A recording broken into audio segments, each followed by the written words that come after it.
Good morning and welcome back to Canvas classes. चलिए start करते हैं आज का second lecture of solid state.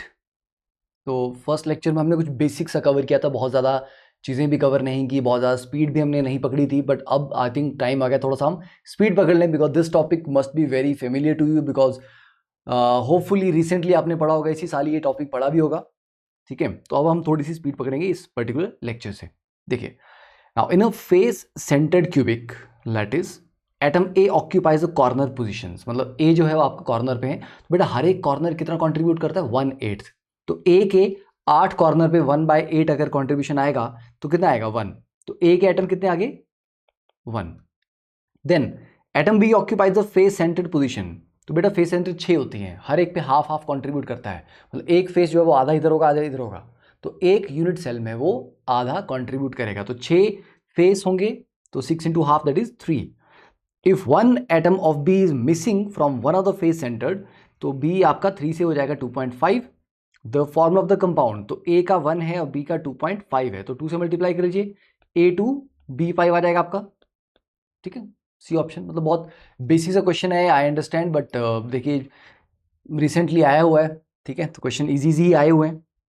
Now next बात करते हैं calculations involving unit cell dimensions.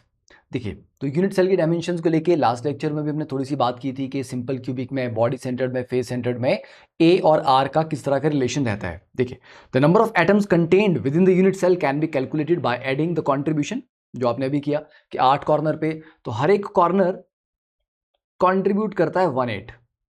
ठीक है, जो आपका फेस सेंटर है वो कंट्रीब्यूट करता है हाफ, और जो आपका एंड सेंटर है, या एंड की जगह एज सेंटर जो होता है, ठीक है, एज सेंटर का मतलब होता है ये जो आपकी एजेस है ना, ABC, ये 3 साइड्स जो होती हैं, ठीक है, इसके बीच में अगर यहां कोई एटम लगाओ तो ये कंट्रीब्यूट करता है 1/4। ठीक है, तो ये चीज़ आपको पता होनी चाहिए बस, एंड आई थिंक ये मैक्सिमम लोगों को पता भी होता है। और बॉडी सेंटर तो टोटल अंदर होता है, वो तो पूरा का पूरा उसी यूनिट सेल के लिए काउंट किया जाता है। Now an atom at the corner, हाँ, तो वही आपको जो बता रहा था मैं कि कॉर्नर वाला 1/8 कंट्रीब्यूट करता है, फेस वाला हाफ कंट्रीब्यूट करता है, an atom with in the body पूरा का पूरा ही कंट्रीब्यूट कर जाता है, और जो आपके एज सेंटर पे होता है वो आपका 1/4 कंट्रीब्यूट करता है। Then mass of the unit cell. अब देखिए, यूनिट सेल जो भी आप ये बनाते हैं, इस तरह का स्ट्रक्चर, आप चलिए क्यूबिक यूनिट सेल की बात कर लें, जरूरी नहीं कि यूनिट सेल क्यूबिक ही होनी चाहिए। यूनिट सेल एक रिपीटिंग यूनिट है जो रिपीट हो के पूरा 3D स्ट्रक्चर जनरेट करता है। बट हमने जैसे पीछे बात की, ब्रेवेस लैटिसेस की बात की हमने, 7 क्रिस्टल सिस्टम्स की बात की, तो जरूरी नहीं है कि आपका यूनिट सेल परफेक्टली क्यूबिक ही हो, है ना, बहुत सारे लैटिस क्रिस्टल लैटिस सिस्टम हैं। तो चलिए अगर हम क्यूबिक का भी एग्जांपल लें, तो देखो यहाँ पर अब ये जो आपने लाइंस ड्रॉ की हैं, ये ऐसी कोई लाइन रियलिटी में एग्जिस्ट तो करती नहीं है। यहाँ पर एक एटम लगा होगा, मे बी यहाँ पे एक एटम लगा होगा, है ना, कॉर्नर पे एटम लगे होंगे। तो बेटा यूनिट सेल का जो टोटल मास होगा वो किसकी वजह से होगा?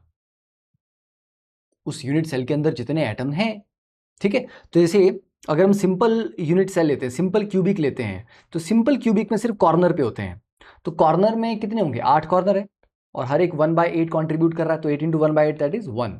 तो एक एटम हुआ ना इफेक्टिवली, तो उस पूरे यूनिट सेल में इफेक्टिवली सिर्फ एक एटम है, और एक एटम का मास कितना होगा? बेटा अगर 1 मोल का मास होता है तुम्हारा m, तो एक एटम का मास कितना हो जाएगा? m upon Avogadro number, right, एक का।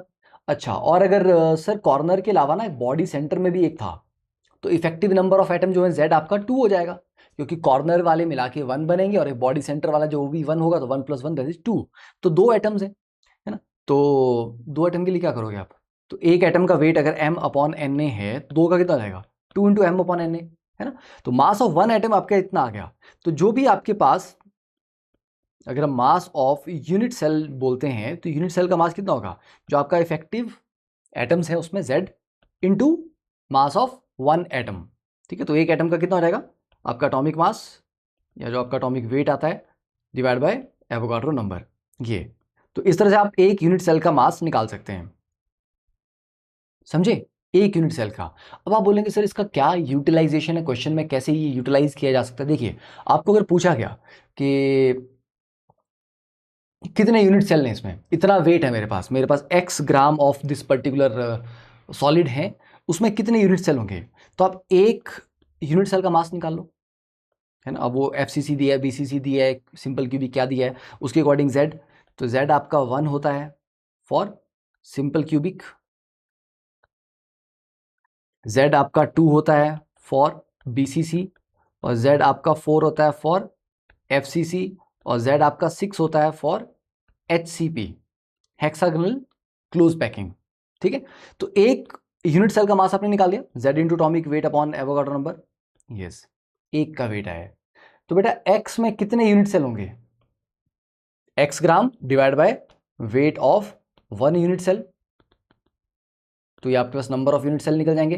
तो ऐसा क्वेश्चन भी आ सकता है, नंबर ऑफ यूनिट सेल बताइए, है ना। जैसे आपको बोला कि बेटा 50 रुपीज़ में 5-5 रुपए के कितने सिक्के बनेंगे, तो आप बोलोगे अच्छा 50 रुपये हैं, अच्छा 5-5 के सिक्के हैं, कितने बनेंगे, 50 डिवाइड बाई 5, 10 सिक्के बनेंगे। वैसे ही तो आपका X ग्राम टोटल वेट है, उसमें कितने यूनिट सेल आएंगे, तो divide by weight of 1 unit cell, that will give you the total number of unit cell, basic, right. चलिए, तो कैलकुलेशन इन्वॉल्विंग वही सेम चीज़, और नेक्स्ट क्या है, volume of unit cell.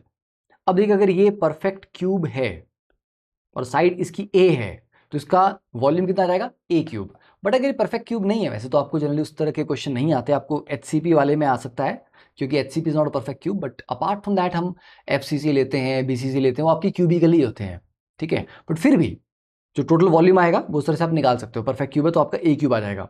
Density क्या होता है बेटा, मास डिवाइड वॉल्यूम। तो डेंसिटी ऑफ सॉलिड और density of unit cell different होंगे क्या। अब जैसे दीवार की मैं बात करता हूँ, ठीक है, आपके घर में जो दीवार है वो किससे बनी है बेटा, ईंटों से मिलके बनी हुई है, यस। तो बेटा दीवार जब ईंटों से मिलके बनी है, तो अगर मैं एक ईंट की डेंसिटी निकालता हूँ, एक ब्रिक की डेंसिटी में निकालूं, क्या वही, अब ये मत बोल देना सर बीच में सीमेंट लगा है, उसका भी कंसिडर करना पड़ेगा, कंसिडरिंग के सीमेंट नहीं है, सिर्फ ब्रिक्स ही हैं। तो जो ब्रिक की डेंसिटी होगी वही तो दीवार की भी डेंसिटी होगी ना यार। जो एक चम्मच पानी की डेंसिटी है वही एक बाल्टी भरे हुए पानी की भी डेंसिटी है, क्योंकि अमाउंट ही ज्यादा हो रहा है आपका, मास पर यूनिट वॉल्यूम थोड़ा ना चेंज होगा। तो अगर एक पूरा सॉलिड यूनिट सेल्स के रेपिटेशन से बना हुआ है, तो जो एक यूनिट सेल की डेंसिटी होगी वही तो पूरे सॉलिड की भी डेंसिटी होगी। तो यस, तो जब हम डेंसिटी की बात करते हैं तो ये क्या रहेगा आपका, density of unit cell. Unit cell का डेंसिटी कैसे निकालेंगे, mass of unit cell divide by volume of unit cell. तो मास ऑफ यूनिट सेल कैसे था, अब एक यूनिट सेल में कितने एटम्स हैं, Z नंबर ऑफ एटम हो गए, तो Z into M upon N A, mass of unit cell divide by volume into A cube, ठीक है। तो क्या रहेगा, N इंटू ए, अच्छा इन्होंने Z को N ले लिया हुआ है, ठीक है, इसको Z ले लो, इंटू एटॉमिक मास को A लिया है जिसको मैं M लिख रहा हूं, upon Na into volume of cube, अगर वो क्यूब है तो A क्यूब, है ना, तो शॉर्ट करके ये आएगा ZM upon Na into A cube. तो समझ आ गया कि ZM अपॉन Na ये क्या है, this is the mass of unit cell, ठीक है। और ये A क्यूब क्या है फिर आपका, ये आपका volume of cubic unit cell, provided कि आपको जो पूछा गया क्वेश्चन वो क्यूबिक ही है, परफेक्ट क्यूब है। तो this is how you can calculate the density. अब देखिए क्वेश्चन है how many unit cells are present. अब देखो मैंने यही आपको कहा था कि इस तरह का क्वेश्चन आ सकता है, how many unit cells are present in cube shaped ideal crystal of NaCl of mass 1 gram, ठीक है। तो 1 ग्राम में कितने हैं, तो मैंने आपको बोला ना, नंबर ऑफ यूनिट सेल्स निकालने के लिए आपको क्या करना है, that is given weight divide by weight of, या गिवन वेट भी छोड़ा है, उसको मास लिखते हैं, ठीक है, given mass divide by mass of 1 unit cell, ये जस्ट यूनिट सेल, ठीक है। तो गिवन कितना आपके पास 1 ग्राम, और मास ऑफ 1 यूनिट सेल कैसे निकालते हैं हम, ZM अपॉन Na, सॉरी हाँ अब गॉट नंबर, तो Z आपका देखो cube shaped ideal crystal of NaCl। अब NaCl के बारे में अगर आप बात करें तो बेटा NaCl हैज कैसा स्ट्रक्चर होता है, कैसा होता है उसका 6:6 कोऑर्डिनेशन नंबर होता है ना, right. And 1 unit cell has 4 effective 4 formula units, मतलब 4 Na पॉजिटिव होते हैं उसमें, 4 Cl नेगेटिव होते हैं उसमें, ठीक है। तो एक यूनिट सेल में इफेक्टिवली 4 यूनिट्स ऑफ NaCl हैं, ओके, ठीक है। तो आपका Z आ जाएगा 4 इंटू, अब NaCl का मोलर मास या जो फॉर्मूला वेट आएगा आपका NaCl का कितना रहेगा 58.5, डिवाइड बाय एवोगाड्रो नंबर, बस सॉल्व कर लीजिए। इसका आंसर आपका अगर कैलकुलेट करेंगे तो आपका ए ऑप्शन आंसर आ जाएगा। ठीक है, क्लियर है। आगे हम पढ़ेंगे, अगर आप लोगों को नहीं याद है कि NaCl का स्ट्रक्चर क्या होता है तो आगे वाले लेक्चर्स में हमने पढ़ना है पूरा, उसका डायग्राम देखेंगे हम कैसे ये 4 फॉर्मूला यूनिट्स उसमें आते हैं।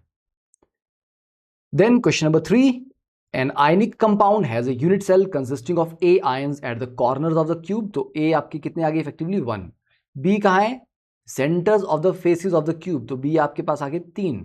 द एम्पिरिकल फॉर्मूला कितना हो जाएगा AB3, C ऑप्शन तो बच्चों वाला क्वेश्चन था। Then question number 4, in a monoclinic unit cell the relation of sides and angles are। बेटा मोनोक्लिनिक वाले में क्या रिलेशन होता है, देखिए A is equal to B is not equal to C, no, A is not equal to B not equal to C, ये वाला part तो सही है, ठीक है। बट अल्फा बीटा गामा तीनों 90 डिग्री है, नहीं तीनों 90 नहीं होते हैं, आपस में बराबर होते हैं पर 90 नहीं होते हैं, ठीक है। तो 1 सेकेंड, ये वाला भी आउट हो गया, ठीक है। मेरे को थोड़ा सा अगर भूल जाते हैं तो ये वाला पार्ट तो सही है, ठीक है। Beta is equal to gamma is 90 degree और अल्फा आपका, अच्छा अल्फा चेंज है, यहाँ पर तीनों ही डिफरेंट हैं। अच्छा मोनोक्लिनिक पूछा है ना, वो तो आई थिंक लीस्ट जो सिमेट्रिकल आपका ट्राई क्लिनिक होता है, और फिर से कंफर्म कर लेते हैं क्योंकि ये रटी हुई जो डिटेल है ना ये मेरी भी कई बार खराब हो जाती है। हाँ मोनोक्लिनिक ही आ गया, हाँ लीस्ट सिमेट्रिकल आपका ट्राई क्लिनिक था, ठीक है। और मोनो और ट्राई में थोड़ा सा, तो आप लोगों में कंफ्यूजन नहीं होना चाहिए, तो सी ऑप्शन।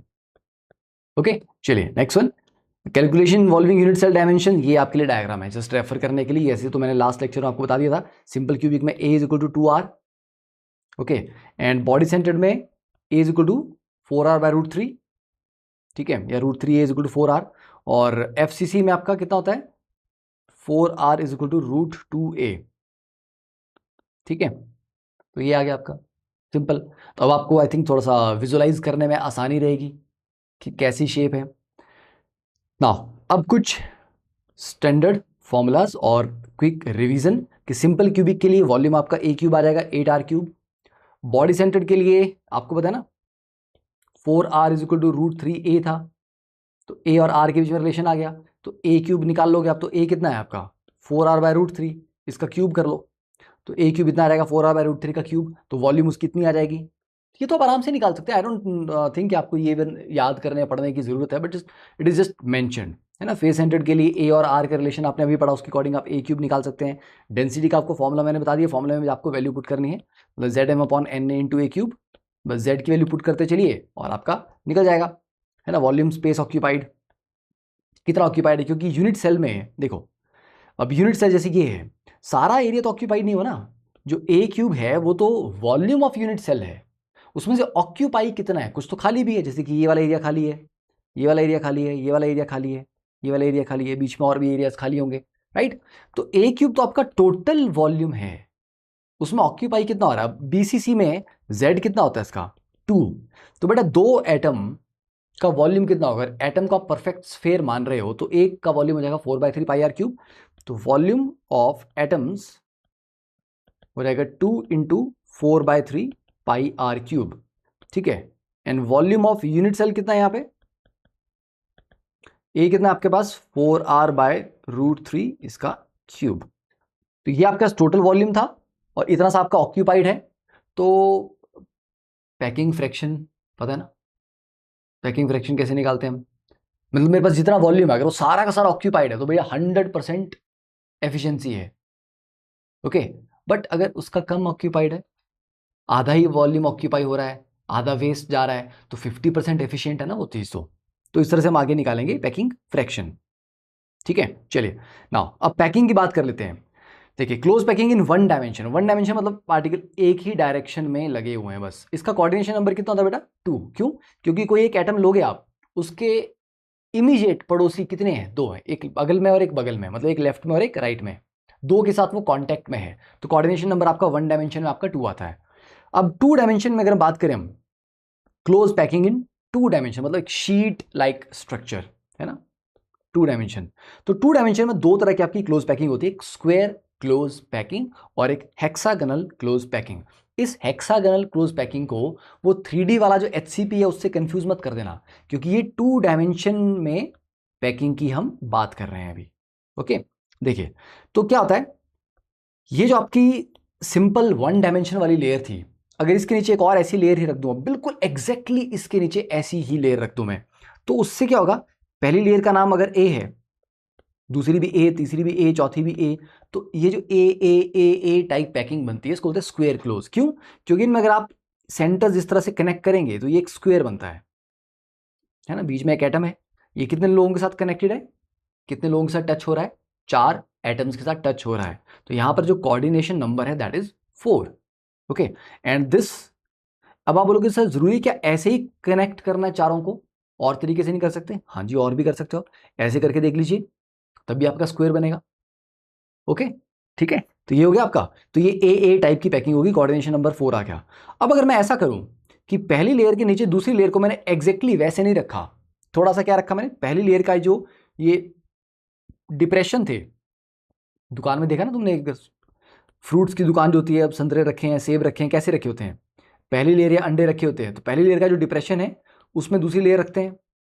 ठीक है, तो पहली लेयर का जो डिप्रेशन था वहां दूसरी लेयर रखेंगे तो उसको ए नहीं बोलेंगे हम, क्योंकि इसके एग्जैक्टली नीचे दूसरी लेयर नहीं आई, थोड़ा ऑफसेट है वो, तो ये ए लेयर है अगर पहली वाली, दूसरी बी है, ठीक है, फिर ए है, फिर बी है, लाइक दैट। तो इसमें अगर आप एक सेंट्रल एटम पकड़ेंगे और देखेंगे वो आपस में आसपास कितने एटम्स के साथ टच में है, 6 के साथ टच में है, तो उसको बोलते हैं हेक्सागनल क्लोज पैकिंग। तो इन सबको अगर आप सेंटर्स को कनेक्ट करेंगे तो आपका एक हेक्सागन बनता है, इसलिए उसको हेक्सागन क्लोज पैकिंग बोलते हैं। और ऑब्वियस सी बात है, देखने से पता लग रहा है इस ऊपर वाली जो पैकिंग है इसमें ज़्यादा स्पेस बर्बाद हो रहा है, तो ये उतनी एफिशिएंट नहीं है, नीचे वाली पैकिंग ज़्यादा एफिशिएंट है। और अगर पैकिंग एफिशिएंसी निकालनी है तो देख लो, जैसे आपने ये वाला स्क्वायर लिया, बेटा इसमें कितना एरिया ऑक्यूपाइड है, ये एक जो आपका सर्कल ही बोलूंगा इसको मैं, क्योंकि 2 डायमेंशन की बात हो रही है, स्फेयर नहीं है ये एक्चुअली सर्कुलर ही काउंट होगा, तो इसका एरिया कितना हो जाएगा, पाई आर स्क्वायर, और ये 1/4 1/4 1/4 1/4, ठीक है, तो मतलब ये जो 4 हिस्से हैं इनको मिला के देखा जाए तो ये भी 1 सर्कल बना देंगे, तो टोटल मेरे पास 2 पाई आर स्क्वायर। और अवेलेबल कितना था मेरे पास, ये साइड अगर ए है तो एरिया अवेलेबल है ए स्क्वायर, तो ए कितना है आपके पास, √2a is equal to 4r, तो वहां से आप ए स्क्वायर निकाल लो, है ना, तो टोटल एरिया इतना था, ऑक्यूपाइड इतना हुआ, तो एफिशिएंसी कितनी आएगी आराम से निकाल लोगे। ठीक है, तो ये ध्यान रखना कि ये जो आपकी हेक्सागोनल क्लोज पैकिंग है ये 2 डायमेंशन की बात हो रही है, ये चीज ए बी टाइप पैकिंग ना। तो सिंपल क्यूबिक का पैकिंग एफिशिएंसी कितना आता है, 52.35%। ठीक है, तो मतलब वॉल्यूम ऑक्यूपाइड, जो एटम्स ने वॉल्यूम ऑक्यूपाई किया डिवाइड बाय टोटल वॉल्यूम। ठीक है, तो ये 52.35 आ गया सिंपल क्यूबिक का। बॉडी सेंटर्ड वाले का कितना आता है, 68%, ये याद रखने हैं। क्यूबिक क्लोज पैकिंग जो आपका एफसीसी होता है उसमें 74%, और इवन आपका जो एचसीपी होता है, ये 3D की बात हो रही है, ये 2D की बात नहीं हो रही है, ये 3D की बात हो रही है। तो 3D में सीसीपी और एचसीपी दोनों का बराबर है। अब देखो आप सीसीपी बोलो या एफसीसी बोलो, बात सेम है, दे बोथ आर सेम। और एचसीपी हेक्सागोनल क्लोज पैकिंग जो 3D में बात हो रही है उसकी भी पैकिंग एफिशिएंसी 74% ही है, तो याद रखना है 52.35 68 74 74। Then question number 5, the total volume of atoms present in a face centred cubic. यार फेस सेंटर्ड क्यूबिक में कितने होते हैं, 4 एटम्स होते हैं, तो 4 × 4/3 पाई आर क्यूब, क्योंकि एक एटम का वॉल्यूम 4/3 पाई आर क्यूब है, तो 4 का कितना हो जाएगा, 16/3 पाई आर क्यूब। ठीक है, basics of question. Then question number 6, copper crystallizes in FCC unit, FCC with unit cell length of 361 picometer. देखिए जो ए है आपका वो 361 पाइकोमीटर है, व्हाट द रेडियस, अरे यार आपको अभी बताया हमने, for FCC √2a is equal to 4r, है ना, फेस में आपस में सारे वो एक फेस डायगोनल है ना, यहां पर टच कर रहे होते हैं। ठीक है, तो ये √2a is equal to 4r, तो बस a आपको पता है, तो r कितना रहेगा, तो r निकालोगे रेडियस ऑफ कॉपर एटम। ठीक है, सॉल्व कर लेना इसको, आई थिंक आराम से आंसर आ जाएगा इसका, या अगर आंसर आपको चेक करना ही है, लेट मी सी, इसका आंसर कितना कैलकुलेट करके, डी ऑप्शन आ रहा है। ठीक है, चलिए question number 7, the edge length of a face centred cubic cell of an ionic substance is 508। अब देखो edge length again a is equal to 508 picometre, radius of the cation is 110 picometre, then the radius of the anion is. अब यहां पर क्या है, आपका आयनिक substance है, तो उसमें कैटायन अलग होगा, एनायन अलग होगा। ठीक है, वो भी फेस सेंटर्ड है, तो फेस सेंटर में किस तरह से होंगे? अब देखो ऑब्वियस सी बात है, हम ये मानेंगे कि radius of anion is actually greater than radius of cation.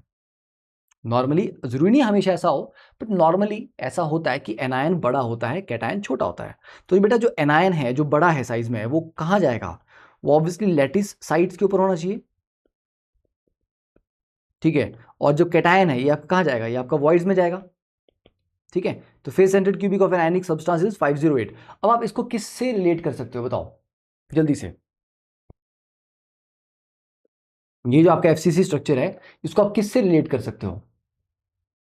Face centre वाले को NaCl से, ठीक है। This is structure of your NaCl। तो ये जो आपका R पॉजिटिव है, ये कौन से वॉइड्स में? यहाँ पे ये ऑक्टेडल वॉइड्स में है, ठीक है। आपको मेरे को इसका स्ट्रक्चर भी दिखा देता हूं, कहाँ गया हमारा NaCl, ये NaCl। तो जो क्लोराइड है ये आपका FCC पे है, देखो फेस के सेंटर पे है, कॉर्नर पे है, कॉर्नर पे, कॉर्नर पे, कॉर्नर पे, फेस के सेंटर पे है। और Na पॉजिटिव कहाँ लगा है? एज सेंटर पे। एज सेंटर पे क्या होते हैं आपके? ऑक्टाहेड्रल वॉइड्स होते हैं, और एक Na पॉजिटिव बिल्कुल बीच में होगा, ठीक है। तो ये 6 कोऑर्डिनेशन कंपाउंड है यहाँ पर टोटल। जो जो A है, ये जो आपकी पूरी ये लेंथ आई है ना, इसमें देखिए ये वाला जो पार्ट है ये आपका R नेगेटिव हो गया। यहाँ से लेके यहाँ तक की जो लेंथ है ये वाली, ये आपकी 2R पॉजिटिव है, और ये वाली लेंथ आपकी अगेन R नेगेटिव है। तो ये टोटल जो A है, A is actually twice of R positive plus R negative, okay. ये आपको फॉर्मूला लगाना है। तो ऐसे मेरे को ये वाला स्ट्रक्चर वहां पर कॉपी करके डाल देना चाहिए था। क्या किया जाए, कर लें क्या फ्यूचर रेफरेंस के लिए? चलो इसको जनाब को कॉपी कर लेते हैं, ठीक है, ताकि वो क्वेश्चन सॉल्व करते समय आपको वो दिखाई दे कि कैसे किया इसको, बस। तो ये आपका यहाँ पे आ गया। तो A is equal to twice of R positive plus R negative. तो रेडियस ऑफ द कैटायन इन्होंने बोला है 110 पाइकोमीटर है, तो रेडियस ऑफ एनायन, और देखो A आपको दिया गया है 508, तो twice of radius of cation आपको 110 दिया गया है। तो R नेगेटिव यार, इसको सॉल्व करके आराम से निकाल लोगे आप, ठीक है। तो इसका आंसर आ जाएगा आपका A ऑप्शन, ओके। तो याद रखना NaCl आपका FCC स्ट्रक्चर है, जहां पर क्लोराइड आपका FCC पॉइंट्स पे, लैटिस साइड्स पे, और जो आपका Na पॉजिटिव वो ऑक्टाहेड्रल वॉइड्स में। Then lithium forms body centered cubic structure, the length of the side of the unit cell. तो A आपका 351 पाइकोमीटर दिया हुआ है, atomic radius of the lithium. अब बॉडी सेंटर में क्या होता है? BCC में √3A is equal to 4R। तो रेडियस यहाँ से निकल जाएगा, ये भी आई थिंक उसमें कैलकुलेशन करने की कोई जरूरत नहीं है, ठीक है। मतलब टाइम अपना हम बर्बाद ना करें, इसमें आप वैल्यू पुट करें A को, और R आपका निकल जाएगा। Sodium metal crystallizes in body centered cubic lattice with unit cell length, again same formula आपको प्रीवियस वाला लगाना है, यहाँ पर आपका निकल जाएगा, इसका आंसर भी D आएगा सॉल्व करके। जस्ट बता रहा हूं मैं, क्योंकि प्रीवियस ईयर में क्वेश्चन पूछे गए हैं, तो मतलब इतना बेसिक क्वेश्चन पूछे गए हैं। Then now let's talk about the voids, ठीक है।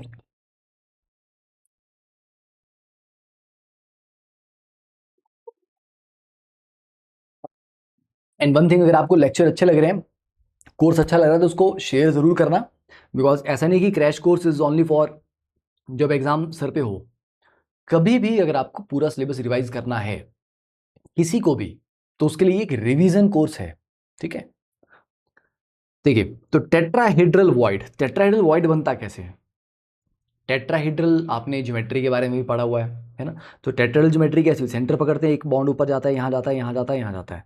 This is a tetrahedral geometry. इस तरह से कनेक्ट करते हैं तो कुछ इस तरह का बनता है, राइट। तो ये जो सेंटर है ये चार के साथ जुड़ा हुआ है, चार के साथ कनेक्टेड होता है, आप ऐसा समझ लो, है ना। सेंटर में जो एटम है वो चार एटम्स के साथ जुड़ा होता है इस तरह से, तब इसको टेट्राहेड्रल बोलते हैं, ओके। तो बेटे ये वाला जो है ना आपका, ये अंदर का जो खाली स्पेस जो है ये इसके अंदर है, this is your tetrahedral void. Void means खाली स्पेस, ठीक है। तो ये आपका टेट्राहेड्रल वॉइड है। तो टेट्राहेड्रल जो वॉइड है, ये जो सेंटर है, ऐसा समझ लो कि सेंटर वाली चीज जो है दैट इज योर वॉइड। वो वॉइड कितनों से घिरा होगा? चार लोगों से,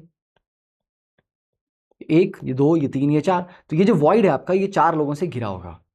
तो जो वॉइड चार एटम से सराउंडेड होता है उसको टेट्राहेड्रल वॉइड बोलते हैं, ठीक है। तो इस स्ट्रक्चर में ये आपका तीन का बेस बन गया, 1 2 3, 3 का बेस बन गया और एक ऊपर से आ गया। तो देखिए 3 का बेस बन गया ये, और एक उसके ऊपर से रख दिया हमने। तो इसके बीच का ये जो स्पेस था, ये स्पेस कितनों को टच कर रहा है? 1 2 3 और ये ऊपर वाला जो है 4, ये 4 के कांटेक्ट में, इसलिए इसको टेट्राहेड्रल वॉइड कहा जाता है। तो the 4 spheres touch each other in a manner that a tetrahedron is formed. ठीक है, तो ये जो 4 स्फेयर हैं, इनके अगर सेंटर्स को मैं जोड़ दूं, ठीक है, ये देखो 3 का बेस बन गया नीचे और ऊपर से ईच 4th है, तो बीच में यहां जो खाली स्पेस आएगा ना, ये जब इसको आप ऊपर से रखेंगे तो बीच में जो खाली स्पेस बनेगा, that is your tetrahedral void. Okay, तो नंबर ऑफ टेट्राहेड्रल वॉइड्स पर यूनिट सेल इज 8। आप ऐसा बोल दीजिए, number of tetrahedral void is twice of Z. जो भी इफेक्टिव एटम्स होते हैं किसी स्ट्रक्चर में, उसके डबल होते हैं। मतलब इफेक्टिव एटम अगर आपके 4 हैं तो टेट्राहेड्रल वॉइड 8 हो जाएंगे, इफेक्टिव एटम अगर 2 हैं तो वो 4 हो जाएंगे। ठीक है, तो नंबर ऑफ टेट्राहेड्रल वॉइड्स पर यूनिट सेल इज, तो उस तरह से हम करते हैं, इसको डबल लेके चलते हैं। अब ये 8 का भी जो लॉजिक इन्होंने दिया हुआ है, ये कैसे है मैं आपको उसको भी समझाता हूँ कि ये 8 एक्चुअली आपके कहाँ कहाँ बनते हैं, कैसे बनते हैं। देखो वैसे उसको अगले वाले डायग्राम में देखते हैं। यस, यहाँ पे है। I hope I have included that, but I think I have not. चलो मैं आपको यहाँ पर अलग से ड्रॉ करके एक्सप्लेन कर देता हूँ। देखिए, तो हमारे पास जो एक यूनिट सेल है, इसको परफेक्ट क्यूब लेता हूँ मैं। तो बेटा इस परफेक्ट क्यूब में कितने बॉडी डायगोनल होते हैं? 4 बॉडी डायगोनल्स। बॉडी डायगोनल कहाँ से है? इस पॉइंट को वहाँ से जोड़ दोगे, ये एक बॉडी डायगोनल आ गया। ठीक है, इसको आप यहाँ से जोड़ दोगे, ये दूसरा बॉडी डायगोनल आ गया, है ना, इस तरह से। फिर इसको आप यहाँ से जोड़ दोगे, ये तीसरा बॉडी डायगोनल आ गया, एंड इस पॉइंट को वहाँ पीछे जोड़ दोगे तो ये 4th आपको बॉडी डायगोनल आ गया। तो बेटा 4 बॉडी डायगोनल्स हैं। टेट्राहेड्रल वॉइड कहाँ बनता है? हर बॉडी डायगोनल पे 2 बनते हैं। ठीक है, जैसे ये आपका अगर एक बॉडी डायगोनल है, तो ये जो 2 एंड्स हैं, ठीक है, ये टोटल लेंथ को 4 हिस्सों में बांट दो। 1 2 3 4, 4 हिस्सों में टोटल लेंथ को बांट दिया हमने। तो बेटा आपका जो वॉइड है ना, वो यहाँ एक यहाँ पे आएगा और एक यहाँ पे आएगा। मतलब इस एंड से भी 1/4 डिस्टेंस पे और उस एंड से भी 1/4 डिस्टेंस पे। तो क्योंकि हर एक बॉडी डायगोनल पे 2 टेट्राहेड्रल वॉइड्स बन रहे हैं, तो 4 बॉडी डायगोनल में मेरे पास इस तरह से 8 बन जाएंगे। तो 8 को बना सकता हूं मैं, बट ऐसा जरूरी नहीं है कि वो 8 के 8 सारे ऑक्यूपाइड होंगे। इट्स लाइक कि 8 कमरे हैं, अब तुम कैसे उनको ऑक्यूपाई करना है, कितनों को करना है, कितना नहीं करना है, वो डिपेंड करता है कि जो हमारे पास स्ट्रक्चर है, जो सॉलिड है, उसकी स्टॉक्योमेट्री क्या अलाउ करती है, क्या बोलती है। ठीक है, चार्ज को बैलेंस रखने के लिए। ठीक है, रेडियस रेशियो की बात हम आगे करेंगे अभी। ठीक है, इसकी बात हम आगे करेंगे। Octahedral void, octahedral void, octa मतलब आप बोलोगे सर ऑक्टा मतलब 8 होता है, ये 6 क्यों हो जाता है फिर? 6 के साथ कॉन्टैक्ट में कोऑर्डिनेशन नंबर इसका 6 क्यों है? ऑक्टा इसलिए बोलते हैं उसको क्योंकि जब आप ऑक्टाहेड्रल ज्योमेट्री बनाते हो, ठीक है, ये ना 4 पोजीशन, 2 ऊपर मतलब एक ऊपर एक नीचे। ठीक है, तो टोटल आपके 6 पोजीशन आती हैं, 1 2 3 4 5 6, पोजीशन 6 हैं। पर जब इनको कनेक्ट करके आप एक पॉलीगन बनाते हैं, तो इस पॉलीगन की बेटा साइड्स कितनी होती हैं, फेस कितने होते हैं इसके? 8। ठीक है, जैसे कि ये आपका एक फेस है। ठीक है, फिर ये आपका दूसरा फेस है, मतलब आपका नहीं, इस पॉलीगन का। ठीक है, देन ये आपका तीसरा पॉलीगन का तीसरा फेस है। ओके, फिर वैसे ही इसके पीछे एक और होगा। तो ऊपर 4 फेस हैं, नीचे 4 फेस हैं, तो इसमें टोटल 8 फेस हैं। तो इसलिए इसको ऑक्टाहेड्रन बोलते हैं, पर पोजीशन 6 ही है। तो अगर हम सोचो कि ये जो बीच में जो ये जगह खाली पड़ी है, ये आपका ऑक्टाहेड्रल वॉइड है। तो ये वॉइड कितनों से घिरा हुआ है? ये वॉइड 1 2 3 4 5 और 6, ये 6 एटम्स या पार्टिकल्स से घिरा हुआ है, इसलिए इसको ऑक्टाहेड्रल वॉइड या साइट बोलते हैं। तो number of octahedral void per unit cell कितने होते हैं? ये Z के बराबर होते हैं, नंबर ऑफ एटम के बराबर होते हैं। ठीक है, चलिए अब इसके बारे में आपको बताता हूं मैं, टेट्राहेड्रल वॉइड देखो किस तरह से लोकेट करना है। बेटा ये पीछे आपका 3 का बेस बन गया, नीचे आपके जो ग्रीन वाले हैं ना, ये 3 का बेस बना दिया, उसके ऊपर चौथा आपने रख दिया। तो ये 3 के बेस के बीच जो खाली जगह बड़ी होती है, जब उसके ऊपर आप चौथा आइटम रखते हो, तो that is called tetrahedral void. समझे? तो ये पहली लेयर जो ग्रीन वाली लेयर थी, इसके ये जो डिप्रेशन थे, इनको जो आपने एग्जैक्टली इसके ऊपर एक और लेयर रख दी, तो पहली लेयर के डिप्रेशंस पे जो आप दूसरी लेयर रखते हैं वो टेट्राहेड्रल वॉइड जनरेट करती है। उससे पहले क्या था वो, अगर मैं बोलूँ कि सर छोड़ो, दूसरी लेयर रखने से पहले सिर्फ मेरे पास ये 3 स्फेयर हैं, अभी इस वॉइड को क्या बोलूंगा मैं? अभी क्या इसको मैं टेट्राहेड्रल बोलूंगा? नहीं, क्योंकि अभी मेरे पास 4 एटम नहीं है इसको घेरे हुए। अब इसको मैं ट्रायंगुलर वॉइड बोलूंगा, क्योंकि सिर्फ ये 3 एटम्स के साथ क्या है, सराउंडेड है या उनसे कांटेक्ट में है। जब आप सेकंड लेयर ऊपर से रखते हो तब जाके वो टेट्राहेड्रल बनता है। ठीक है, तो ये सेकंड लेयर अगर इस तरह से रखी जाएगी तो ये टेट्राहेड्रल वॉइड जनरेट करेगी। फिर देखो यहाँ पर ये वाले हैं, ये टेट्राहेड्रल आ गया, तो ये एक लाइन में टेट्राहेड्रल वॉइड्स के ऊपर, मतलब उनको सेंटर लेके दूसरी लेयर आप उसके ऊपर रख रहे हो। ठीक है, और जैसे ये टेट्राहेड्रल बना, एक नीचे की तरफ भी तो बना, फिर ऊपर की तरफ बना, एक नीचे, मतलब नॉट ऊपर की तरफ, मतलब वो पॉइंटेड उसका ऊपर की तरफ, ऐसा बोल रहा हूँ मैं। तो एक यहाँ बन रहा है, यहाँ बन रहा है, यहाँ बन रहा है, फिर एक यहाँ बन रहा है, यहाँ बन रहा है। तो ये वाले तो कवर हो गए इसके ऊपर लेयर से, ये वाले परफेक्टली कवर नहीं हुए। ठीक है, तो अगर आप ये वाला गैप देखोगे, ये वाला गैप जो है ये क्या है, इस गैप के ऊपर 3 लाल वाले हैं, रेड एटम्स 3 हैं, और नीचे 3 ग्रीन वाले हैं, इस तरह का बन जाएगा साइन। तो ये 6 के साथ कांटेक्ट में है। ठीक है, तो ये वाला जो खाली स्पेस है आपका, ये वाला, ये आपका 6 से घिरा हुआ है, तो ये ऑक्टाहेड्रल है। तो देखो एक लाइन जब टेट्राहेड्रल वॉइड की आती है उसकी एडजेसेंट आती है, फिर ऑक्टाहेड्रल होती है, फिर टेट्राहेड्रल आती है, फिर जाके ऑक्टाहेड्रल बनती है। ठीक है, तो ये वाले गैप आपके ऑक्टाहेड्रल हैं और ये वाला आपके टेट्राहेड्रल थे। अब थोड़ा क्लैरिटी आई कि ऑक्टाहेड्रल वॉइड एग्जैक्टली कहाँ है, कैसे लोकेट हो रहा है ये। ठीक है, तो यहां पर नीचे जो लेयर है वो ऐसी वाली है, और ऊपर जो लेयर है वो ऐसी वाली है। मतलब नीचे एक सीधा ट्रायंगल, उसके ऊपर एक उल्टा ट्रायंगल, और इन सारे पोजीशन के ऊपर सेंटर के ऊपर एक एटम चिपका दो, तो बीच में जो खाली स्पेस है that is your octahedral void. I know हम थोड़ा सा डिटेल में जा रहे हैं, उतना डिटेल में जाना नहीं है। अब बात करते हैं, देखो सीधा सा अपना जो क्यूबिक क्लोज पैकिंग है, ठीक है, सीसीपी एंड एचसीपी, डायरेक्टली उनकी बात करते हैं। सीसीपी मतलब आपका फेस सेंटर्ड क्यूबिक या क्यूबिक क्लोज पैकिंग, और एचसीपी आपका हेक्सागोनल क्लोज पैकिंग। ये दोनों आपकी 3D पैकिंग है। ठीक है, दोनों आपकी 3D पैकिंग और सबसे ज़्यादा एफिशिएंट पैकिंग है दोनों ही। दोनों का पैकिंग एफिशिएंसी 74% है। बेटा सीसीपी में क्या होता है, लेयर कैसी बनती है, A B C, A B C. ठीक है, जो आपका क्यूबिक क्लोज पैकिंग है उसमें ए लेयर आएगी, उसके ऊपर डिफरेंट लेयर है, उसके ऊपर फिर से डिफरेंट लेयर है, तो 3 यूनिक लेयर्स के ऊपर फिर ए रिपीट होता है, चौथी लेयर और पहली लेयर आपकी सेम होती है। तो इस तरह की पैकिंग को बोलते हैं आप सीसीपी। इसमें अगर आप कोऑर्डिनेशन नंबर बनाएंगे तो कोऑर्डिनेशन नंबर क्या होगा, देखो ध्यान से देखना भी। ठीक है, कोऑर्डिनेशन नंबर अगर मैं किसके अकॉर्डिंग करता हूँ, देखो जैसे ये वाला आइटम है, इसको अपनी ही लेयर में 6 लेयर घेरा हुआ है, अपनी ही लेयर में 1 2 3 4 5 एंड 6, तो अपनी लेयर में 6 कोऑर्डिनेशन नंबर हो गया। इसके ऊपर ये ले 3 है, तो ऊपर की लेयर में 3 मिल गए। ऐसे इसके नीचे भी एक लेयर होगी, उसमें 3 होंगे, तो अपनी लेयर में 6, ऊपर की लेयर में 3, नीचे की लेयर में 3, टोटल कितने हो गए, 12। तो यहां पर इसका कोऑर्डिनेशन नंबर इसलिए 12 है, आपको पीछे मैंने दिखाया भी था। ठीक है, हेक्सागोनल वाले में क्या होता है, हेक्सागोनल वाले में भी कोऑर्डिनेशन नंबर 12 होता है, अपनी लेयर में 6, ऊपर 3, नीचे 3। हाँ, बस यहाँ डिफरेंस ये है कि जो नीचे 3 है और जो ऊपर 3 है वो दोनों सेम लेयर है, ये भी बी लेयर है और ये भी बी लेयर है।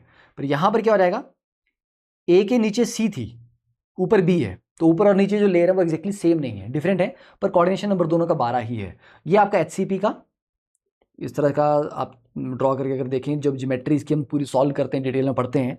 ठीक है, तो ये देखिए 2 साइड्स तो बराबर होती हैं इसकी, ए और बी आपकी बराबर होती हैं 2r के बराबर, पर जो थर्ड साइड है ये थोड़ी ऊंची होती है, ये लंबी है, ठीक है, बराबर नहीं है। तो सी है, इसकी वैल्यू है 2 × √2/3a। तो अगर आपको इस एचसीपी का टोटल वॉल्यूम निकालना हो, जो आपको निकालना पड़ेगा अगर आप इसकी पैकिंग एफिशिएंसी मेजर करना चाहते हैं, कैलकुलेट करना चाहते हैं, तो आपको ये सी की वैल्यू पता होनी चाहिए, तभी तो आप सारा इसका वॉल्यूम निकाल पाओगे। तो C = 2 × √2/3a, ये फॉर्मूला याद रखना, आपके काम आएगा। ठीक है, देखिए अब जैसे ये आपका ये एचसीपी है, एचसीपी में 2 लेयर हैं, लेयर ए लेयर बी। अब ऐसा लेयर नहीं होती जैसे हम ले ना A B C, A B C, तो आप सोच रहे हो कि यहीं पे एक यूनिट सेल बन जाएगा, तो ऐसा नहीं होता कि ये जो यूनिट सेल है यहाँ एक लेयर है, फिर इसके ऊपर एक और लेयर है, फिर इसके ऊपर एक और लेयर है, नहीं, उसी अलाइनमेंट में, जैसे यूनिट सेल आपने ऐसे रखा, तो इसी अलाइनमेंट में 3 लेयर नहीं लग रही हैं या 2 लेयर नहीं लग रही हैं। लेयर्स एंगल पे लगती हैं, यूनिट सेल हम अलग एंगल पे लेते हैं। ठीक है, देखो जैसे ये जो ए लेयर है ये ग्रे वाली, ये सिर्फ उस कॉर्नर पे है। ओके, जो अगली लेयर है बी, ये कहाँ है? वो वाला कॉर्नर, ये वाला फेस सेंटर, ये वाला कॉर्नर, फिर वो वाला फेस सेंटर, ये वाला कॉर्नर, ये वाला फेस सेंटर, ये बनी एक लेयर। तो जो लेयर है ये यूनिट सेल को एक एंगल पे काटती हुई जा रही है, समझे? यूनिट सेल का जो फेस है उसके पैरेलल नहीं है लेयर, उसको काटती हुई जा रही है, तो ये ध्यान रखना। ठीक है, इसके ऊपर आई थिंक एक डायग्राम और नहीं है अपने पास, इसका आप डायग्राम एनसीईआरटी में देख सकते हो, उन्होंने भी एक अच्छा डायग्राम से थोड़ा इसको एक्सप्लेन किया हुआ है। ठीक है, यहाँ पर भी दिखाऊंगा भी आपको मैं, अगले डायग्राम में आपको दिखेगा। तो ये जैसी ये 3 लेयर है सीसीपी की, तो पहली लेयर आपकी सिर्फ उस कॉर्नर पे है, बस वहीं खत्म होगी वो, ऐसे आई। ठीक है, तो मतलब एक लेयर ये आपका यूनिट सेल है, एक लेयर ऐसे आई, अगली लेयर ऐसी आ रही है, फिर ऐसी आ रही है, इस तरह से आ रही है। तो पहली लेयर सिर्फ एक ही कॉर्नर को पकड़ पाई, बाकी उसके एटम उस यूनिट सेल से बाहर रह गए। तो ग्रे वाला सिर्फ उसी कॉर्नर को पकड़ पाया। जो ब्लू वाला है ये पूरा बीच में से निकल रही है, तो ये कॉर्नर को भी पकड़ा, ठीक है, इन 2 कॉर्नर को भी पकड़ा और फेस सेंटर को पकड़ा। फिर अगली वाली जो ये ऑरेंज वाली लेयर है ये भी कॉर्नर को पकड़ रही है, फेस सेंटर को पकड़ रही है, समझे? और फिर ये वाला जो पॉइंट आएगा यहाँ, फिर से क्या रहेगा, फिर से ये ग्रे वाली लेयर फिर से आ जाएगी, एक कॉर्नर को पकड़ के निकल जाएगी ये। तो इस तरह से एबीसी टाइप की 3 लेयर बनती हैं। अब जो आपके टेट्राहेड्रल वॉइड जो आपको बोल रहा था मैं, देखो कहाँ बना, 4 एटम से सराउंडेड होता है वो। ये पीछे वाला रेड हो गया, ये फ्रंट वाला ब्लू हो गया, ये वाला ब्लू है और ये वाला ब्लू, ग्रीन को मत कंफ्यूज कर लेना, ये ब्लू, ये ब्लू, ये ब्लू, ये 3 ब्लू का बेस बन गया और उसके पीछे ये रेड। तो दैट इज, ये जो बीच का खाली स्पेस है ना, ये आपका टेट्राहेड्रल वॉइड है, समझे आप इस बात को? तो that is your tetrahedral void. ठीक है, तो ऐसे कहाँ होते हैं, हर बॉडी डायगोनल पे 2 होते हैं। ऑक्टाहेड्रल वॉइड कहाँ होता है, एक तो बिल्कुल बीच में होता है, बिल्कुल बीच में, मतलब पूरा अंदर है वो। और टेट्राहेड्रल वॉइड सारे अंदर होते हैं। देखो ये टेट्राहेड्रल वॉइड बिल्कुल भी यूनिट सेल से बाहर नहीं है, टोटली इनसाइड है। पर ऑक्टाहेड्रल वॉइड एक तो टोटली इनसाइड होता है, ठीक है, और बाकी जो ऑक्टाहेड्रल वॉइड बनते हैं, देखो कहाँ का बन रहे हैं, ये जो एज है ना इसके सेंटर पे बनता है। यहाँ वाला मैंने दिखाया नहीं है, यहाँ वाला भी नहीं दिखाया हुआ, पर जस्ट आपको बता रहा हूँ, जैसे यहाँ पर ये वाला बना, ठीक है, तो ये इस एज के सेंटर पे बन रहा है। यहाँ वाला भी आपको दिखाया नहीं अभी, नहीं तो फिर उससे क्या हो जाएगा, पूरा व्यू नहीं आप देख पाते। तो एक बिल्कुल अंदर होता है। तो 1 octahedral void is inside the unit cell, वो तो पूरा का पूरा काउंट हो जाएगा। और इसके एज कितने हैं, 1 2 3 4 12 एज होते हैं। तो 12 octahedral voids are present on edge centers. ठीक है, आई होप आपको मेरे हाँ लिखा हो दिखाई दे रहा ना। हाँ, तो 12 एज सेंटर पे हैं और हर एज सेंटर कितना कंट्रीब्यूट करता है, 1/4। तो टोटल ऑक्टाहेड्रल वॉइड कितने आ गए, 1 प्लस ये जो 12 है, हर एक 1/4 कंट्रीब्यूट करेगा, मतलब 1/4 पार्ट उसका यूनिट सेल के अंदर है और बाकी 3/4 जो है वो बाकी है, मतलब वो 4 यूनिट सेल में बटा हुआ है। ठीक है, 1/4 इसको कंट्रीब्यूट करता है, 1/4 इधर वाले को करेगा, इधर वाले को करेगा, इधर वाले को करेगा, तो इस तरह से 4 यूनिट सेल के बीच में ये बटा हुआ है। तो 12 × 1/4 दैट इज टोटल 4। तो 4 ऑक्टाहेड्रल वॉइड आपके यहाँ पे आए, किसमें, एफसीसी स्ट्रक्चर में। ठीक है, तो एफसीसी स्ट्रक्चर आपके 4 ऑक्टाहेड्रल वॉइड आ रहे हैं इस तरह से, समझ आ गया? एक पूरा अंदर होता है और 12 आपके एज के सेंटर्स पे लगे होते हैं। अब ये ऐसे सीजियम क्लोराइड का स्ट्रक्चर है। तो क्लोराइड यहाँ पे आपका सेंटर में प्रेजेंट है, सीजियम आपके 8 कॉर्नर पे हैं। तो बेटा क्लोराइड का कोऑर्डिनेशन नंबर कितना हो गया, 8, क्योंकि 4 ऊपर है, ऊपर वाली लेयर में उनके साथ कॉन्टैक्ट में, 4 नीचे वाली लेयर में उनके साथ कॉन्टैक्ट में, टोटल 8 के साथ ये कॉन्टैक्ट में है। ठीक है, जिंक सल्फाइड का, कैल्शियम फ्लोराइड की ये स्ट्रक्चर देख लो, वैसे इन स्ट्रक्चर्स को आगे जाके थोड़ा सा पढ़ेंगे, जस्ट फॉर योर रेफरेंस, कि जिंक सल्फाइड में सल्फाइड कहाँ लगा है, एनायन बड़ा है, तो एनायन आपका लेटिस पोजीशन पे लगा है, एफसीसी, तो सल्फाइड आपका एफसीसी पे लगा हुआ है। और जिंक 2 पॉजिटिव कहाँ लगा हुआ है, जिंक 2 पॉजिटिव लगा है आपका टेट्राहेड्रल वॉइड पे। क्या सारे के सारे टेट्राहेड्रल वॉइड, नहीं, कितने जिंक लगे हैं, 1 2 3 4, तो टेट्राहेड्रल वॉइड तो 8 थे, उनमें से 4 पे ही हुआ है, दैट इज 50%, आधे टेट्राहेड्रल वॉइड ही ऑक्यूपाई किए हैं उसने। ठीक है, और कैल्शियम फ्लोराइड में देखो, यहां पर कैल्शियम 2 पॉजिटिव आपका एफसीसी पे है, कैटायन एफसीसी पे है। नॉर्मली क्या होता है, एनायन एफसीसी पे होता है, क्योंकि एनायन बड़ा होता है, पर कभी कभी कैटायन भी बड़ा हो जाता है। ठीक है, या मतलब इस तरह से ज्योमेट्री आपकी जो है लेटिस स्ट्रक्चर है वो रिवर्स हो जाती है। तो कैल्शियम फ्लोराइड में कैल्शियम 2 पॉजिटिव FCC पे है, और जो आपका फ्लोराइड है ये आपका टेट्राहेड्रल वॉइड पे है। और कितने? ऑल 8 के 8, ये 1 2 3 4 5 6 7 8। तो आप अगर टेट्राहेड्रल वॉइड को ध्यान से देखोगे तो 4 जो ऊपर के टेट्राहेड्रल वॉइड है ये एक लेयर में है, नीचे के 4 एक लेयर में है। इनको मैं कनेक्ट कर दूं तो यहां पर भी एक क्यूब बनता है। कई बार अगर एडवांस क्वेश्चन पूछा जाए तो उसमें इसका भी वॉल्यूम पूछा जाता है कि ये जो टेट्राहेड्रल वॉइड है इनके सेंटर्स को जोड़ के अगर एक हम यहाँ पर क्यूब बनाते हैं तो इसका वॉल्यूम बताओ। ये भी आपको क्वेश्चन आ सकता है कि ये यहाँ से हाइट से कितना नीचे इसका सेंटर होगा, इससे कितना नीचे ऊपर इसका सेंटर होगा, तो फिर ये वाली लेंथ कितनी बची। तो ए में से आप ये 2 डिस्टेंस सब्ट्रैक्ट करोगे तो ये साइड आएगी। ठीक है, तो ये बड़ा प्यारा क्वेश्चन बनता है। तो आप देख लीजिए 4 टेट्राहेड्रल वॉइड ये हैं, 4 ये हैं, मतलब 4 की लेयर ऊपर है, 4 की लेयर नीचे है। तो जब यहाँ हम बोल रहे थे कि ये अल्टरनेट है तो मतलब कौन कौन ऑक्यूपाई हो रहा है? यहाँ पर ये वाला ऑक्यूपाई हो रहा है, फिर इसका डायगनली सामने वाला ये वाला जिंक सल्फाइड में, फिर नीचे ये वाला और वो वाला, मतलब इसके बगल का जो था वो खाली है, इसके बगल का जो था वो खाली है। तो ये और इसके सामने वाला, और नीचे वाले में ऑपोजिट ये और उसके सामने वाला, मतलब ऊपर अगर ये वाला डायगोनल वाले 2 टेट्राहेड्रल वॉइड ऑक्यूपाइड है तो नीचे ये वाला डायगोनल वाले। ठीक है, ये है जिंक सल्फाइड की कहानी, समझे? I hope. नेक्स्ट, वैसे थोड़ा सा ज़्यादा डिटेल में जा रहे हैं, तो ये है आपका कि अगर हम ए बी टाइप पैकिंग देखें, है ना, ये देखो ये आपकी है पहली layer, layer A, layer B. बस अगर ये लेयर ए बी कोई रिपीट करते जाएं तो हेक्सागोनल क्लोज पैकिंग बनती है। ठीक है, तो ये जो आपका वाइट स्पेस है ये आपका क्या है? ये आपका ऑक्टाहेड्रल वॉइड है। और ये जो आपका ऑरेंज स्पेस है ये आपका टेट्राहेड्रल वॉइड है। ठीक है, वाइट स्पेस के ऊपर ये 3 है और नीचे एक ऑरेंज वाला है। ठीक है, तो ये हेक्सागोनल क्लोज पैकिंग बनी कुछ इस तरह की। तो ये ए और बी साइड बराबर है पर सी वाली साइड बड़ी थोड़ी ज़्यादा है, और इसका जेड कितना होता है? 6। इफेक्टिव नंबर ऑफ एटम इसके एक यूनिट सेल में 6 होते हैं। ठीक है, और FCC में फिर एक थर्ड लेयर आती है, थर्ड लेयर। और ये थर्ड लेयर देखो अब ये किस तरह से बन रहा है।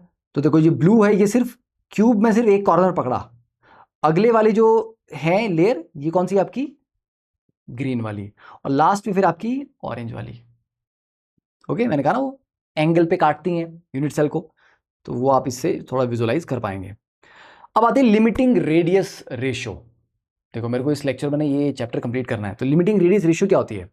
देखिए अब जैसे NaCl का कोऑर्डिनेशन नंबर 6 है, CaCl का 8 है, जिंक सल्फाइड का 4 है, तो बेटा कोई भी सॉलिड एक पर्टिकुलर तरह की शेप या ज्योमेट्री या लैटिस अरेंजमेंट क्यों अडॉप्ट करता है? NaCl कुछ और ज्योमेट्री क्यों नहीं बनाता कि सर ये भी बना देगा, वो भी बना देगा, वैसा भी बना देगा, कि कैसे भी करके अरेंज कर लेंगे NaCl को? ऐसा क्यों नहीं होता? NaCl बोलता है मैं एक पर्टिकुलर तरह की ज्योमेट्री में ही एग्जिस्ट करूंगा और किसी में नहीं। तो why does a particular AB या AB2 compound adopt one and not another of these structure? क्यों उनकी ज्योमेट्री बड़ी कैरेक्टरिस्टिक्स होती हैं? ठीक है, द रीजन इज स्टेबिलिटी और साइजेस। ठीक है, कि हर एक कैटायन एनायन का, पहली बात है क्या कैटायन एनायन 1:1 की रेशियो में है जैसे कि NaCl में है, CaCl में है, या जैसे CaF2 में 1:2 की रेशियो में, उस तरह से हैं? फिर कैटायन एनायन के ऊपर कितना कितना चार्ज है। ओके, तो पहले तो ये होता है कि किस रेशियो में वो जुड़े हैं, स्टोइकियोमेट्री क्या कंपाउंड की, देन उनके साइजेस कैसे हैं। अब देखो एक एनायन के अराउंड क्या होने चाहिए? अगर हमें एक स्टेबल अरेंजमेंट बनाना है तो बेटा एनायन के आसपास कैटायन ही होंगे ना। तो एक बड़ा एनायन अगर होगा तो ज्यादा नंबर ऑफ कैटायंस उसके आसपास अरेंज किए जा सकते हैं अगर छोटे हैं तो। बट अगर एक छोटा एनायन होगा तो मैं ज्यादा कैटायन अगर उसके आसपास लगाऊंगा तो उससे ना बहुत आपस में रिपल्शन क्रिएट हो जाएगी। ठीक है, तो सेंट्रल एटम कितना बड़ा है उस पर डिपेंड करेगा कि उसके आसपास कितने ज्यादा दूसरे चार्ज वाले एटम्स अरेंज या आयंस अरेंज किए जा सकते हैं। तो साइज का भी उन पे काफी इफेक्ट होता है ज्योमेट्री पे। तो coordination number in different crystals depends on the sizes and the shapes of the ions और एटम्स, देयर इलेक्ट्रॉनिक स्ट्रक्चर, मतलब चार्ज उनके ऊपर कितना है, and sometimes on the temperature and pressure as well. Temperature and pressure change करने से भी coordination number बदल जाता है, मतलब ज्योमेट्री जो है क्रिस्टल स्ट्रक्चर थोड़ा सा अफेक्ट होता है। ठीक है, under which they were formed. अब देखिए जैसे यहां पर है बेटा 3 एटम है, ये बीच में खाली जगह है, ठीक है, इस खाली जगह में आपने कैटायन रख दिया है क्योंकि कैटायन छोटा होता है, एनायन बड़े होते हैं। बट ये छोटा सा जो कैटायन है ये इतना छोटा है कि इसके आसपास में अगर 3 एनायन इस तरह से जोड़ दूं, चौथा एनायन रखने की जगह है कि, अब ये मत बोलना सर ऊपर से रख दो, नहीं, उसी प्लेन में रखने हैं मेरे, तो 3 ही रख सकता हूँ ना मैं मैक्सिमम। अगर ये कैटायन इससे भी छोटा हो जाता, अभी तो देखो ये कैटायन भी तीनों एनायंस को टच कर रहा है और एनायंस भी आपस में टच कर रहे हैं, पर एनायंस का आपस में टच करना रिपल्शन क्रिएट करेगा, लाइक चार्ज है, पर कैटायन का तीनों को टच करना अट्रैक्शन क्रिएट करेगा। तो ऑपोजिट चार्ज आपस में कांटेक्ट में है, ये तो जरूर अच्छी बात है, पर लाइक चार्जेस आपस में कांटेक्ट में तो नहीं। बेटा अगर ये कैटायन इससे भी छोटा कर देता मैं, अगर कर देता इससे भी छोटा, तो वो कैटायन इन तीनों को टच नहीं कर पाता, तो अट्रैक्शन और वीक हो जाती, पर एनायन आपस में टच कर रहे हैं, रिपल्शन स्ट्रांग हो जाती, तो वो अनस्टेबल ज्योमेट्री आ जाती। और अगर ये कैटायन इससे थोड़ा सा बड़ा होता, तब ये तीनों एनायन आपस में टच नहीं कर रहे होते, थोड़ा सा इनको फिर दूर करना पड़ता, तो आपस में उनका कांटेक्ट टूटता, तो वो फिर थोड़ा स्टेबल अरेंजमेंट होता। तो ये एक ऐसी सिचुएशन है, ये बोल रहा है कि भैया इससे नजदीक तो मैं नहीं लाया जा सकता, इससे ज्यादा नजदीक आओगे तो मामला अनस्टेबल हो जाएगा। ठीक है, तो ये होता है लिमिटिंग रेडियस रेशियो। तो ये ज्योमेट्री आपकी मतलब एक्सट्रीम पे है, इससे छोटा कैटायन नहीं हो सकता। हाँ, इससे बड़ा हो सकता है, हाँ जी हो सकता है। ठीक है, तो अगर हम r positive upon r negative की रेशियो देखेंगे तो कैटायन मिनिमम कितना छोटा हो सकता है, जितना यहां पे है, तो ये, तो r positive upon r negative की वैल्यू 0.155 के बराबर या उससे बड़ी हो, और इस रेंज तक हो 0.225। अब देखो अगर कैटायन इससे बड़ा हो जाएगा, सॉरी, कैटायन अगर इससे बड़ा हो जाएगा तो एनायन क्या करेंगे, इस तरह से होंगे, मतलब एनायन आपस में टच नहीं हो रहे होंगे। ठीक है, पर कैटायन और एनायन का आपस में कांटेक्ट होगा, तो that will be relatively stable. अब कैटायन को थोड़ा और बड़ा कर दूंगा मैं, तो उसके आसपास और जगह खुलेगी, तो फिर मैं 3 की जगह फिर 4 एनायंस को रख सकता हूं, तो फिर मैं ट्रायंगुलर में क्यों बनाऊंगा, फिर मैं टेट्राहेड्रल बनाऊंगा, राइट। तो ट्रायंगुलर वॉइड की रेशियो कब कहां से कहां होती है, आर पॉजिटिव और आर नेगेटिव आपका 0.155 के क्या ग्रेटर देन इक्वल टू, ठीक है, ग्रेटर देन या equal to 0.155, but less than 0.225, 0.225 के बराबर नहीं होना है। 0.225 अगर एक बराबर हो गया तो वो टेट्राहेड्रल वॉइड आ गया, मतलब कैटायन अब इतना बड़ा हो चुका है कि उसके अराउंड में 4 एनायंस को प्लेस कर सकता हूं और वो अनस्टेबल नहीं होगा। ठीक है, तो 0.225 से लेके 0.414 तक आपका टेट्राहेड्रल होता है ये। ठीक है, ये 4 एनायंस प्लेस कर दिया हमने, और उसके बाद ऑक्टाहेड्रल। अब ऑक्टाहेड्रल में क्या होता है, ये सेंटर है, ये 4 के साथ कॉन्टैक्ट में, एक इसके ऊपर होगा एक इसके नीचे होगा। वो ऊपर नीचे वाले अभी मैंने दिखाए नहीं, क्योंकि यहां इसके ऊपर रख दूंगा मैं तो ये व्हाइट वाला आपको कैटायन दिखेगा ही नहीं। तो ये जस्ट प्लेन का व्यू है, सिर्फ एक प्लेन का, ये है आपका एक्चुअल व्यू कि एक ऊपर एक नीचे और ये 4 प्लेन में थे, तो ये आपका ऑक्टाहेड्रल वॉइड है। ये 0.414 से 0.732 तक, जब कैटायन थोड़ा और बड़ा हो गया, तो मतलब जैसे जैसे कैटायन का साइज बड़ा होता जाएगा, आप ट्रायंगुलर से टेट्राहेड्रल फिर ऑक्टाहेड्रल और धीरे धीरे क्यूबिकल वॉइड पे जाओगे, और सबसे बड़ा क्यूबिकल वॉइड जो 8 से सराउंडेड है, 0.732 से लेके 1 तक ये रहता है। ठीक है, क्लियर है, ये कोऑर्डिनेशन नंबर इसका 8 है। चलिए, तो ये ध्यान रखना, वो रेडियस रेशियो आपकी मेंटेन होनी चाहिए। तो अगर आप किसी क्वेश्चन में रेडियस रेशियो आपको पता लग जाए, आर पॉजिटिव और आर नेगेटिव की रेशियो किस रेंज में है, अगर टेट्राहेड्रल वाली रेंज में है तो बेटा वहां टेट्राहेड्रल वॉइड बनेगा, फिर वो है ना, तो आप आइडिया लगा सकते हो कि ज्योमेट्री कैसी है, वॉइड्स कैसे हैं, समझे। चलो, तो ये 10th क्वेश्चन है। इसके बाद कितना पार्ट बचा है, मेरे को लग रहा है एक और लेक्चर इसमें लग ही जाएगा अपना। ठीक है, कुछ और क्वेश्चंस भी हैं, ऑलमोस्ट 48 मिनट्स का हो ही गया। ठीक है, चलो हाँ एक काम करते हैं, इसको अगर नेक्स्ट वाले में करते हैं। ठीक है, तो I give you homework problems. Question number 10 करना है आपने, क्वेश्चन नंबर 11 ये भी करना है, you can just pause the video here and attempt it yourself अभी के भी। Question number 12 again pause the video and attempt this question. 13th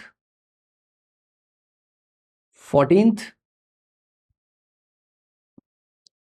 15th, फिर आगे डीपीपी अलग है, 16th। ठीक है, क्यों मैं जल्दी जल्दी एक्सप्लेन करूंगा, मैं बहुत डिटेल में इनको सॉल्व नहीं करूंगा। फिर उसके बाद हम करेंगे इंडिविजुअल स्ट्रक्चर, रॉक सॉल्ट है, CSC वगैरह, जो जो मेन मेन काम के स्ट्रक्चर है, बहुत ज़्यादा नहीं जाएंगे हम, पर ठीक है, जो मेन मेन काम के हैं उनको एक अच्छे से रिवाइज कर लेंगे हम। ठीक है, डन। चलिए, तो मिलते हैं नेक्स्ट लेक्चर में। तो अगर आपको लेक्चर अच्छा लगा तो do give the feedback to others, अपने जूनियर्स को सबको बताइए कैनवस क्लासेस के बारे में, and help me spread the word about Canvas classes and make this amazing amazing experience. ठीक है, चलिए।